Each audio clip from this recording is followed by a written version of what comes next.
Hello, Internet, and welcome to episode 89 of Verbal Graffiti with your host, Brian Glass, aka the B-Man, the People's Degenerate. Episode 89, we've come a far way since episode 88. Willow is back. She will be my co-host for, well, at least this segment of episode 89. Segment 2, who knows where she'll go, where she'll be. Probably on my lap, because that's her favorite place to be, is on anybody's lap for that matter. But you know about that, because we talked about that in episode 88. That's a lot of words without any laughter. So let's get into the episode. I have been spending some of my free time, which I have a lot of free time, I have been spending it on this subreddit. This is not for content purposes. This is for personal enjoyment. I believe the name of the subreddit is Women Over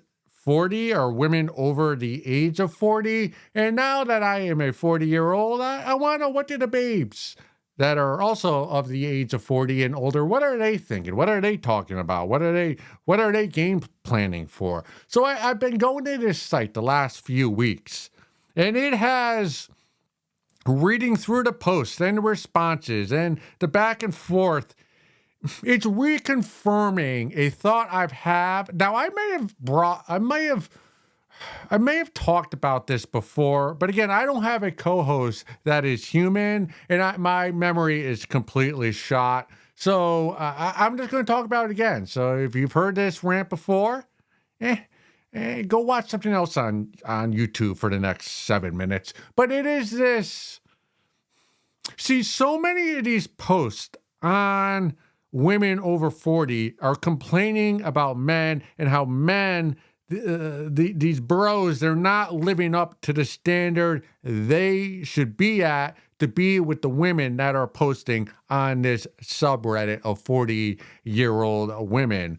And the women who are married on this subreddit will complain about their husband and how their husband is a tax on their life and is draining their energy. It becomes a lot of man bashing on this subreddit. It's almost, it's the mirror of an incel. We've all heard of incels, like guys who hate women are just completely, it's not so much that they hate women, they're just like, well, women want nothing to do with me, so I want nothing to do with those babes, so we're just going to do our thing over here and screw those women. It's kind of the same thing going on with women over 40, where it's the opposite. Those boys, those men, they play video games. They don't clean up after themselves. There's no romance to them. There's no depth.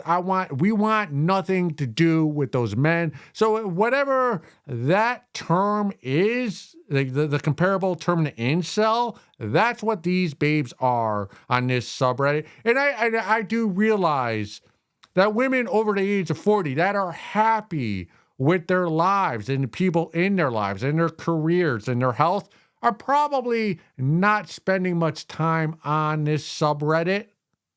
But we're not talking about those women. We're talking about the women who are on this subreddit. And it all comes back to this working theory that I have, that some of these dykes, some of these lesbians, who are a little bit older, and I'm 40, I'm old, so let's say over the age of 40, these lesbians I see out and about, sometimes I question their credentials. Are they really lesbians? They probably aren't gold star lesbians. If you want to know, if you don't know what that is, a gold star lesbo is a lady who's never had any interaction with a penis. It's just women to women her whole life. If you're all women all the time, no man ever, like not even one trip up, you are a gold star lesbo. So, but sometimes I'll see these women and these babes out and about together over the age of 40, and even sometimes younger, and I'll think to myself, or not even I'll think to myself, I'll question them, and I'll go, I don't think so. Like, I don't really think that babe, and I say that generally, is a dyke, is a lesbian. And I use the term dyke affectionately. I like that word I don't know. If it's offensive, let me know. I'll refrain from using it in future episodes. I'll think the word, but I won't say it. But yeah, I see these women, they're out, and I just get that vibe. They just, it's, they're not lesbo. It's more that they dislike men. That's what pushes him to being with another lady, more so than just the love and the sexual desire to be with another woman. It's more the disgust of me and those men that drives them to spend their time with another lady. And that's what you read a lot of in this subreddit. You'll see a lot of this man bashing about how we don't have our shit together as men, and that even though, and there, a lot of them will say, just find a girlfriend. Not even, for sexual girlfriend, but just a girlfriend to live with, to cohabitate, to go on trips with. You just find a girlfriend who you enjoy her company, live that lifestyle, and just forget about trying to find a man. Because if you do find a man, he's not going to be up to your standards, and he's going to pull you down into the deep end and drown your life out of you. Metaphorically speaking, that is. So I'm reading all these posts the last couple weeks, and the reason why I'm reading them is because it's reconfirming my own bias. So that's what we do in America. At least that's what I do. You're writing what I'm thinking. Yeah, I'm going to give you a read. I'm going to give you a heart on X. So I just have this suspicion that there are a good segment of the lesbian population is actually not attracted to the female body. It's just that they're so disgusted with the current state of manhood that they'd rather spend their time with another lady that they enjoy the company of, sex excluded. So let me know what you think about that. Is that wildly off base? Are lesbians going to throw rocks at me? Should I be hung because of these thoughts that I have? Am I going to lose my job because of them? I want to have a dialogue. I'm not saying, I'm malleable. I'll twist my thoughts and views. But hey, I'm reading this subreddit, Women Over 40. It seems like this is the direction that a lot of these women of this age group these babes of this age group are going towards. So talk about it down in the comments, and I'll respond because I probably got maybe 3 or 4 comments in the 89 episodes I've done. So yeah, I respond to every comment that comes my way on the internet. Let's get into something else I found on Reddit. This comes from, and I want to preface my apologies for the language in this post. All right, this comes from the subreddit Fuck Cars. Direct. Nearly got run over today. Car didn't indicate but turned anyway as I was crossing and didn't slow down. I had to run and I had pointed angrily at his indicator, but the man looked at me with his mouth open and he didn't have a single thought in his head. He was old as fuck and genuinely looked like he didn't know where he was. How the fuck is this still allowed? Surely we were at a point in society where we are sensible enough to realize that OAPs, don't know what that acronym stands for, should not be in a position where their carelessness could literally kill somebody. It seems that it's all right. I have a lot of ire for this poster. It seems that every time somebody, a cyclist that is, bitches and moans about car drivers, it happen. It's almost like a wave hitting a wave hitting the coastline. Every time that happens, this complaint is served by a cyclist. And what I mean by that is it's just constant. I swear to you, there are people who get on a bicycle just so they can complain about drivers on the road. They don't even care. It's almost like the lesbians, right? Like the women who are dating other women just because they hate the men. It's same thing with cyclists. There's so many of them who I think they love bitching and moaning about the current state of drivers, car drivers that is, than they do the love of cycling. And it, like, as a cyclist, you need to take your helmet off and look at yourself in the mirror and ask yourself, who is this more of a burden on, right? Right? Your car, your bicycle is what? 20 pounds? 30 pounds? A car is 2,000 plus pounds. So when the two of you are on the road, who should be more responsible for their own safety? Like who's in a more precarious position? It's you, the one with the 30-pound bike. The guy's got a 2,000-pound car. He's got airbags on every side of him. He doesn't give a fuck if his indicator is on. Like, boom, you bump into him. He gets his insurance payout. He's going to be alive. You might die. Like every time you're in an accident on the road, when it's you versus a car, your life is at stake. So it's not up to the driver to put his blinker on. It's up to you to make sure where every car is going before you cross the way. I look at cyclists. When I see cyclists on the road while I'm driving a car, I view a cyclist the same way I view squirrels.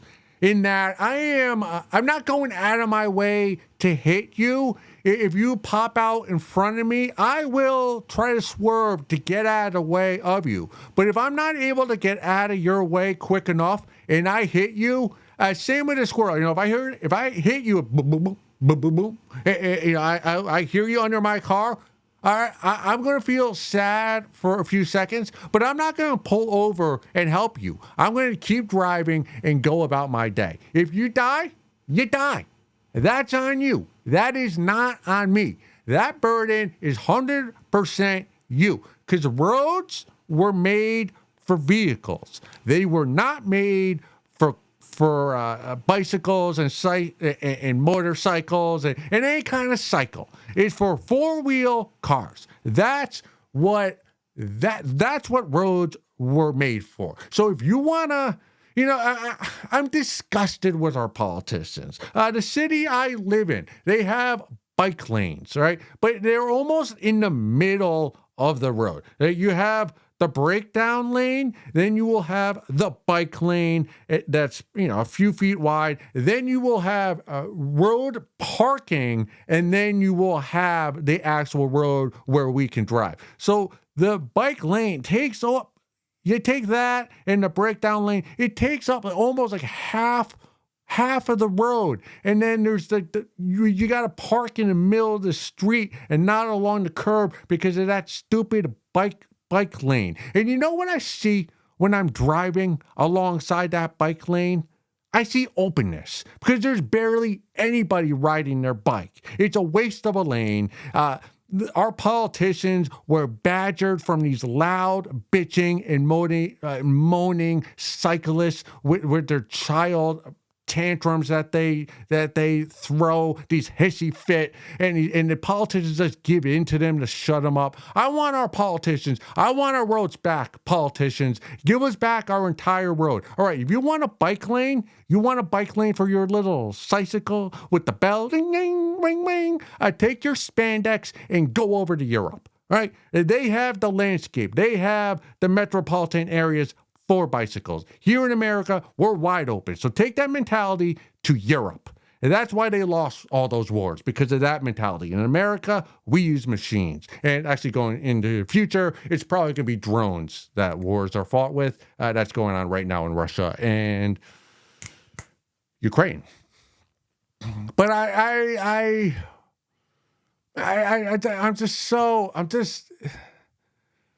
they're like a shit stain. These bicycle riders, They all they do is complain. They want their space, but then they never use the space.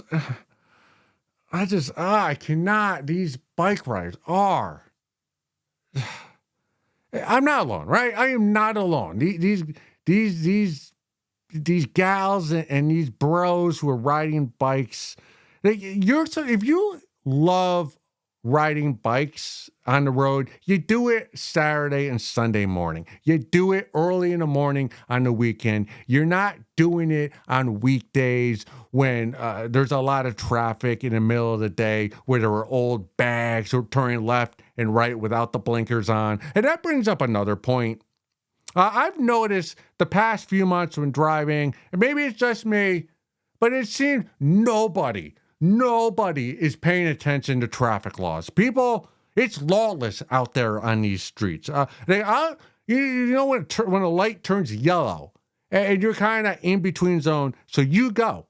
And right as you're going under, you notice it turns red. So you're in that zone, but then you look in your rear view mirror and you'll notice the 3 cars behind you also have blown the light. But they've done so blatantly that it's almost comical. And I can't tell you how many times when you got that the green arrow to turn left, and I'll see how many people in front of me that when the arrow disappears, they go. They don't give a fuck about any rule or anybody or any law. They just go. It's gotten to the point where I've really thought about it, in my cup holder and having a jar filled with shattered glass and nails. And when I see somebody cutting a light when they running a red light, I just want to take my jar and throw it on the road and hopefully they get a pop tire. And if you're a cyclist and you get too close, like I might start carrying a wiffle ball bat in my car. So if you get within 3 feet of my car, as a bike rider, a cyclist, or motorcycle driver, I'm taking my wiffle ball bat out the window, and I'm just not trying to knock you over, playing whack-a-mole with you. And that's another thing. Cyclists are not alone. Motorcycle drivers are almost as bad as the cyclists when it comes to their hissy fits. I hear so many motorcycle drivers complaining about vehicle drivers rubbernecking them and getting too close to them on the road. Well, it's funny. It's funny how when there's standstill traffic and the motorcycle driver is weaving in and out of lanes and not having to stop for any traffic, how they're nice and quiet and they don't complain at all. So you got to take the good with the bad. So if you're a motorcycle driver, shut the fuck up about us rubbernecking or getting too close to you, because when we're stuck in traffic, you're able to zoom through like it's butter or a warm pussy. You're just able to get right through it, easy peasy, to the next exit. So cyclists and motorcycle drivers, I am not on your side, although I will take your viewership here at Verbal Graffiti, and thank you if you are watching. Let's go look at some photos.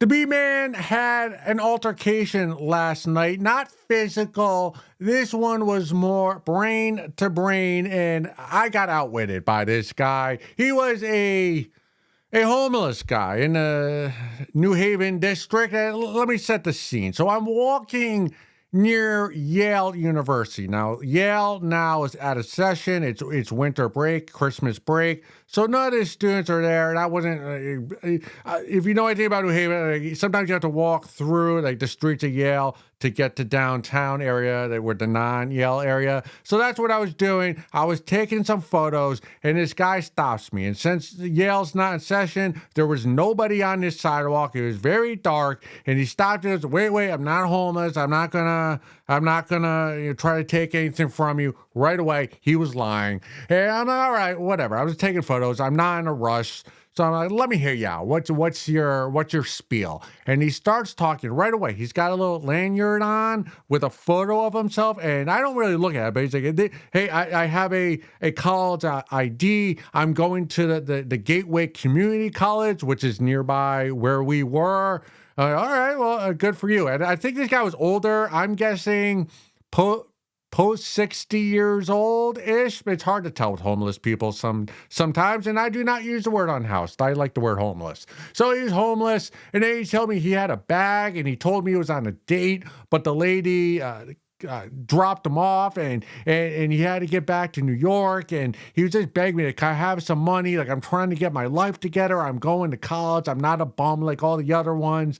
And you know, and he was very persuasive because usually with the homeless, I don't even make eye contact, straightforward, focus on where you're going, A, B, don't let anyone grab from you. But I'm like, all right. And I'm like, you know, he's talked to me for a few minutes. I've engaged with him.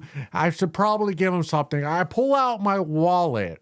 And usually I have a money clip, and usually I always put ones on the top of it to hide the big bills. And I usually never have more than 20 or 30 real dollars on me at any one time. I mean, who has real money on them at all anymore? So I opened it, but there's a 5 on top, and I ain't giving anybody a 5. In this economy, the B-man, I can't be giving anybody a solid 5. So I pull back the 5, I give him a single, and he gives me a kind of a... He spits on me with his eyes, with his face, not for real, but the face he gave me was like, what, one? Come on, like one. So all right, so I gave him $2. I handed him 2. I put my hand out. He grabbed the 2, and I made sure, like when I handed it, that the dollar bills there was enough space there where he could grab the bills without touching my hand, because I get very uncomfortable when my hand touches homeless hand. So I did it very strategically where, you know, we didn't have to physically touch. So he takes the $2 and then he has the audacity to complain about me giving him $2. He goes, come on, $2. What am I going to do with $2? Well, what do you want me to do? And then we get into it again, verbal altercation. And then he goes, come on, I got to get to New York. Can you buy me a ticket to on the Metro North, which is our local train station, to get to New York? And right away, I threw my hands up. And I had a camera, I had a little holder thing for it. So I go, New York. You want me to buy you a ticket to the Metro North? That's $25. If you don't know, a train ticket from New Haven, Connecticut to Grand Central is usually, I don't know, just between $17 and $25. So this guy is asking for $20 from a stranger after I gave him $2 that he eyeball spit on. He's like, and I'm like, 20? You want me to give you enough money to get to New York? And immediately I said, no, I'm not giving you $20. I want you to stay within the New Haven City District. Because if I'm going to give you $2, I'm not letting you get away. No. All the other people in New Haven are going to have to suffer like I just have for the last 3 minutes. So I'm not laying you outside of outside the lines of my city. You have to stay here. You take my money, you don't get to run away. You have to stay here and suffer. You don't get to go to the big lights or the Big Apple. You got to stay in Elm City and suffer in the cold and the dreary and the rain. It's raining outside right now. So no. If I give you $2, I don't expect you to run away. I expect to see you on these streets again, begging for money from other people. And I never give the same homeless person money twice. The reason why I bring this all up is because I was doing stand-up last night in New Haven, and I was telling this same story. Not story, this thing that happened to me. I was talking about how this homeless bum just kind of stood me up, took $2 from me, and asked for a train ticket. And then I was telling a story, and this lady in the audience just kind of, like, her eyes, like, bulged. I was like, oh, that's interesting. So after the show, I went up there like, hey, when I was talking about that homeless bum who took $2 off to me. Has that happened to you? And she goes, oh, yeah. I know the exact same guy, the guy with the lanyard who tells people he goes to Gateway. Like, he's gotten me before. I'm like, oh, wait, I was like, shut the fuck up. So I got used, like this guy. So this homeless guy, like he's got to move. And he put his move on me. And like, I fell for it. So now I kind of know what it feels like to be a babe that gets used for a one-night stand. Like, I feel like I have love for the bums on the street. And then these bums just used me for my wealth, my $2. And he tried to extract more from me. I am so lost with humanity. But apparently this guy's name is Gary. Because then there was like another guy in the audience who was like, yeah, he's gotten me too. Like, I know the guy you're talking about who says he goes to the college here. And so like this guy has a move. Like, he has a line. There's no skill. He just got a line. He stops people, tells people. 2 girls kicked him out of a car. He's going to Gateway Community College. Can you help me get money so I can get to New York? And he got me. He ain't going to get me again. So, Gary, if I see you on the street, I'm going to tell you that people know about your act. And we're on to you. So you better switch it up. Homeless people, man. In the state of Connecticut, they are aggressive. Not nearly as many as there are in New York City, but the ones that are here, they follow you and they talk shit to you. Like, they'll catcall you for money. And when you don't give them money, they will follow you and talk down on you and talk about how shitty a person you are for not giving them money. And I got. Sometimes you give the God in. This time I got the God. So, man, that's what happened. All right. Found this one. I bring this up because it does kind of relate to this post on subreddit. So, I try to weave them in together so they all work together. And this comes from a subreddit confession. Let's go to confession. I let a hot homeless girl blow me, morally questioning myself now. Hear me out, though.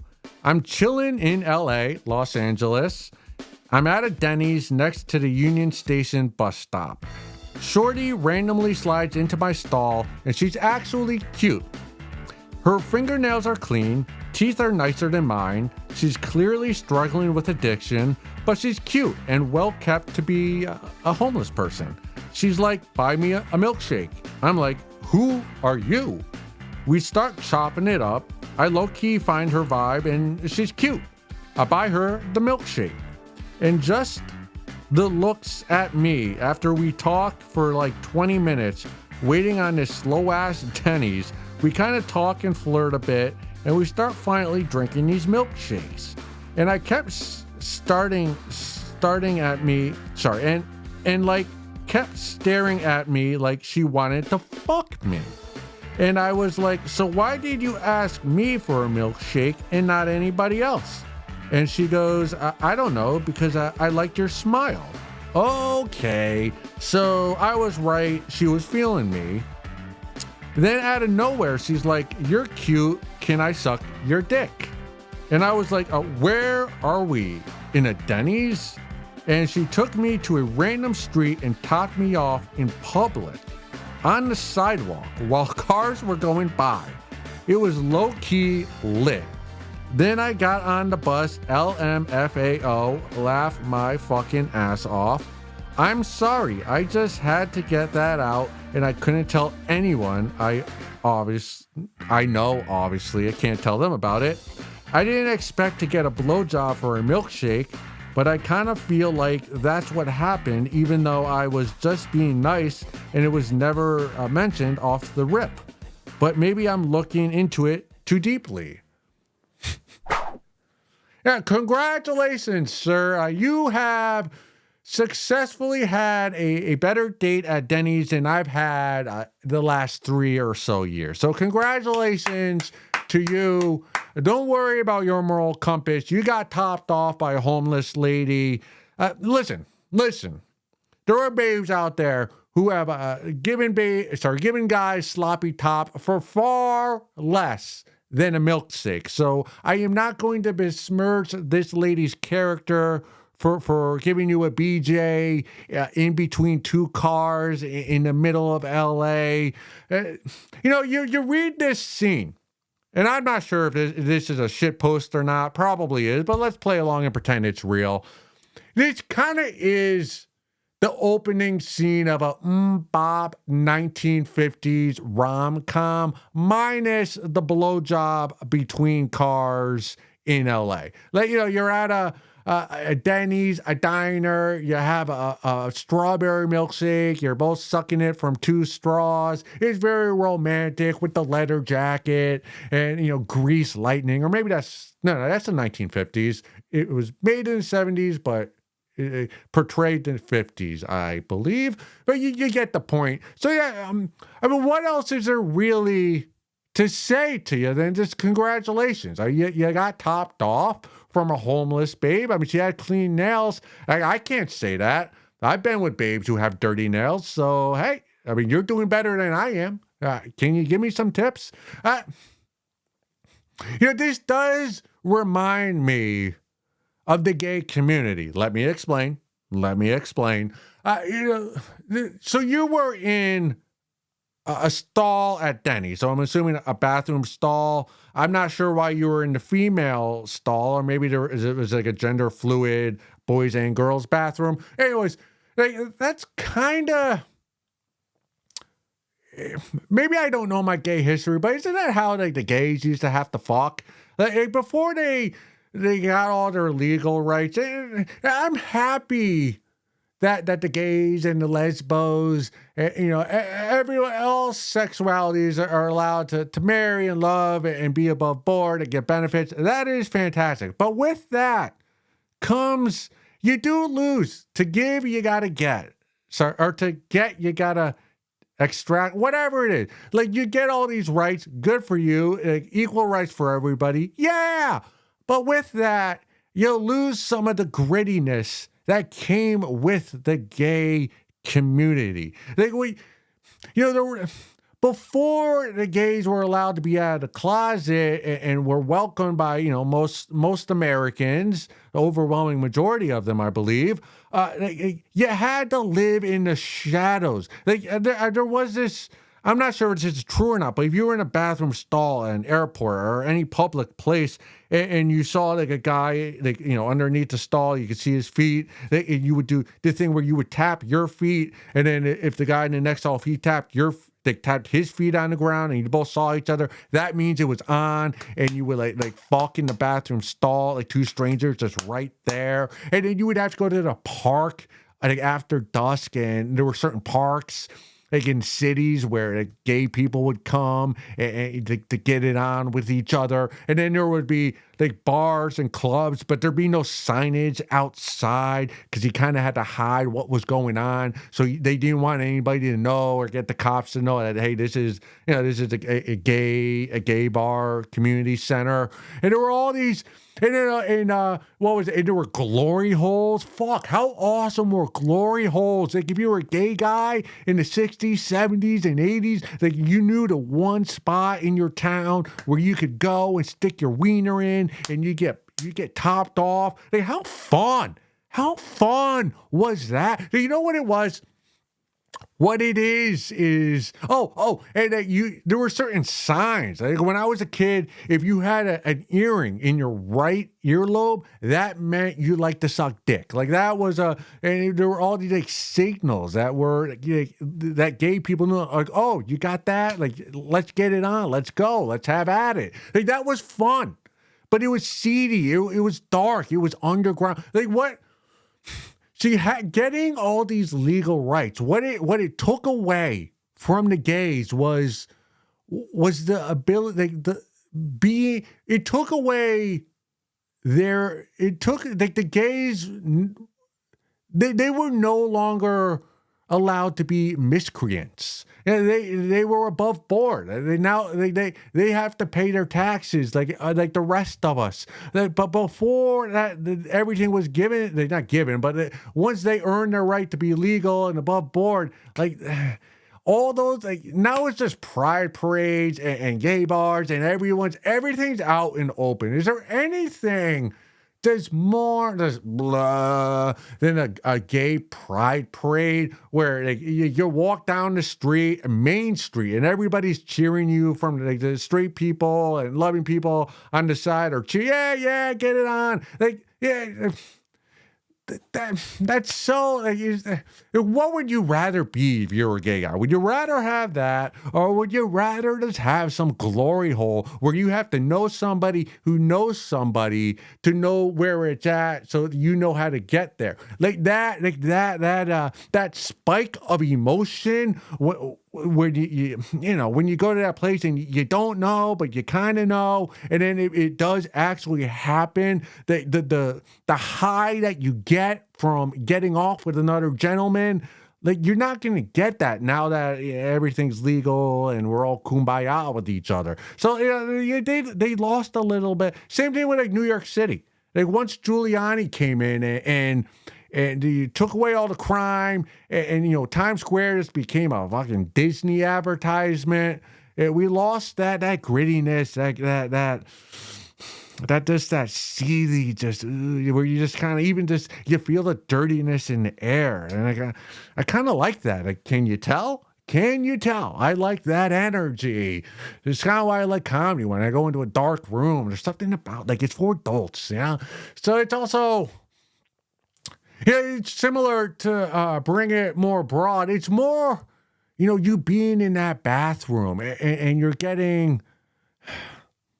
It's almost like it's underage drinking. That's what it is. It's that, like, when you were a teenager and you were drinking, it wasn't getting drunk with your friends in the woods or in a car or wherever. Like, that was not as fun as obtaining the alcohol and hiding it from your parents or your RA in the dorm room. The whole hide and seek of it. And before you go home, like, your friend, hey, smell my breath. Do I smell like anything? And trying to sneak in your house without your parents knowing. Like that, like the game of Catch Me If You Can, like, that was more fun than drinking while listening to 50 Cent in bumfuck woods somewhere. Do you feel me? Do you feel me with that? Like, that's what's fun. That's kind of, you got a little bit of that with this date. This impromptu date with the homeless babe with clean nails in LA and Denny's. So they're good for you. This babe brought back some of the shadiness that's lost in America right now, that young people lose once they turn 21 and are able to walk into a bar and order whatever and not have to look over their shoulder. Like, you got that. When you were getting topped off while cars were driving by, we just had a milkshake and now she's milking my shake. Like, this is crazy. How the fuck does this happen? Like that. That little anxiety you get in your chest. Like, how is this happening? You had what the gays once had, what the people living in New York City in the 70s once had, what underage people once had. So good for you. Don't question yourself. Enjoy it. I do relate to the frustration you have of not being able to share this story with anybody else, because you got topped off by a homeless babe with clean nails in between cars right next to the bus stop in LA after having a milkshake at Denny's. You can't go tell your parents about that. You can't go tell your coworkers about that. So you're losing half the fun, because the story of this is almost more fun than getting topped off by this street floozy. And I can relate, because I've never been topped off by a homeless babe after having a milkshake. I wish we can all dream, but I have lived in New York City, and there were many times when I've been on the subway. And I'm not seeking out an upskirt situation, but I got my eyes open. And there have been times. I remember one specific time I got off the subway. This was spring, which is upskirt season. And she was walking up the stairwell, and I was like, I don't know, maybe 5 or 6 steps behind her, but it was a steep stairwell. And I looked up, And she was wearing this black thong, like G-string thong, perfect babe, maybe 27 years old, just the perfect ass. And it was 8:30 in the morning. I was on my way to work. It better than having coffee. It gave me such a burst of energy. But then I got to my office and I couldn't tell anybody. What am I going to? I'm going to tell my boss, hey, I just saw this stranger getting off the subway. She had a loose summer dress on. I saw her black G-string. I could literally I could see the outskirts of her butthole. I had nobody I could share that experience with. It killed me the rest of the day because I wanted to tell everybody. I never go to the break room, the lunch room when I worked in an office. And I went to the lunch room and I almost told the story. I'm like, maybe this is worth getting fired for. But I didn't tell it. But it took everything in me not to share that story. So I know. Like, you got topped off and now you can't tell anybody. No, I just told the world I saw this girl's skirt. But it was like 7 years ago. And so that's one of the beauties of living in New York City. Sometimes, you'll be on a subway, you're a bum, you're taking public transit, and, there's a lot of, if you take the subway, I've shared enough, but you get the point. So, it's tough. It's tough not being able to share that with people that you know, but I am glad you shared it with us on strangers, on Reddit, and now YouTube. So, thank you. Thank you for sharing. And, hey, you're better than all of us. God bless America. All right. On to The Salesman's Wife, John Lawrence. Read along. We are starting chapter 3, page 45. I'll read 2 pages if you are reading along. The debauched doctor ran his tongue hungrily up and down her moist, trembling pussy, probing with the artful tip of every fold of the warm, fluted outer lips and nibbling playfully at the silken strands that lined her pussy. He found the tip of her clitoris. Is it clitoris or clitoris? All right, moving along. And began to suck at it until it grew hard, sending excruciating ripples of delight coursing throughout Pamela's body. At the same time, he gasped his erect cock with his hand and deftly sliding back the velvety foreskin, he gripped his huge instrument and began to masturbate roughly as he licked madly at the quivering pussy.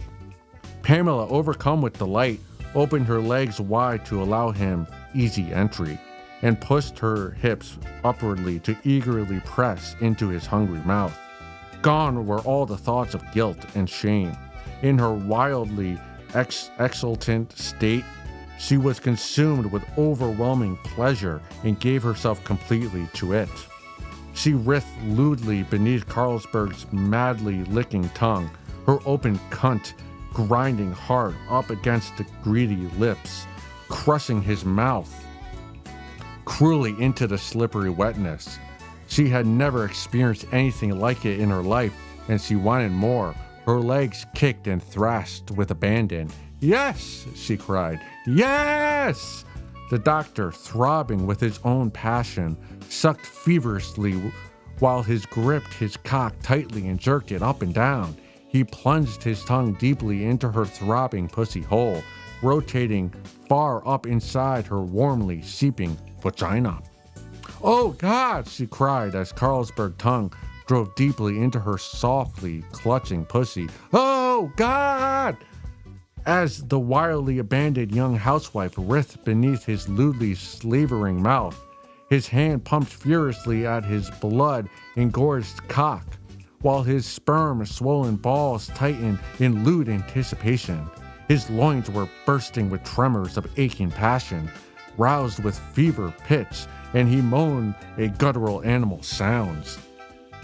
Pamela began to cry out, her senses whipped to a frenzy by Carlsberg tongue-fucking.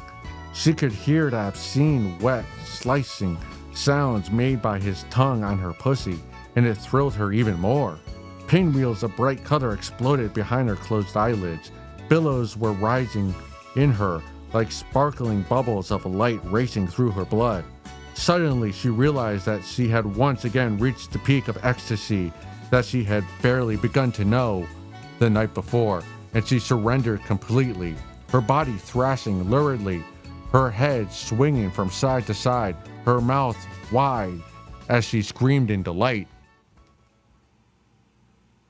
Go suck a fat one.